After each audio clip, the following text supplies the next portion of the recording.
I want to finish reading from the book of Philippians chapter 4, and I shared in our last session about the fact is that Yahuwah wants us to be carefree, free of cares, free of worry, and he instructed us in Philippians chapter 4 that we're not to be anxious for anything, be anxious for nothing, but in everything by prayer and supplication with thanksgiving, let our requests be made known unto Yahuwah.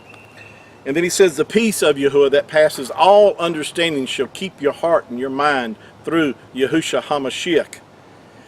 And I didn't get to verse 8. I want to read this because this is what will keep you and I in the perfect peace, or shalom. This will keep us in perfect shalom when our mind is stayed upon the word and upon his promises. Verse 8 says, finally, brethren, whatsoever things are true, whatsoever things are honest, whatsoever things are just, whatsoever things are pure, whatsoever things are lovely, whatsoever things are of good report, if there be any virtue, and if there be any praise, think on these things. Yahuwah gives us instruction right here to what to think upon.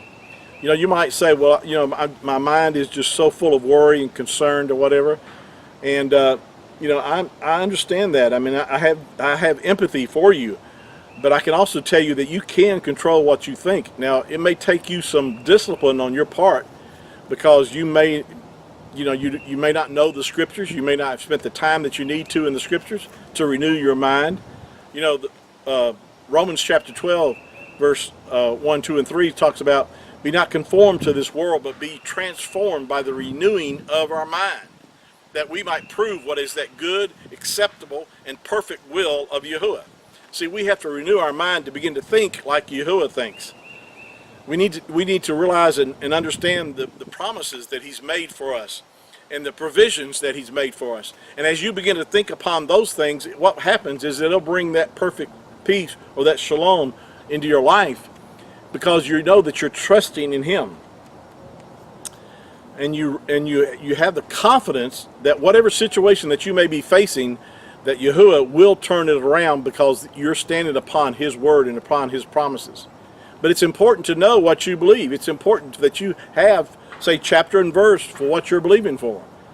And that goes back again to studying the scriptures, find out what the will of Yahuwah is in your situation. And once you do, you can have confidence and boldness. In fact, 1 John talks about this is a confidence that we have in him, that if we ask anything according to his will, he hears us. And because we know that he hears us, and whatever we ask, we know that we have the petitions that we desired of him.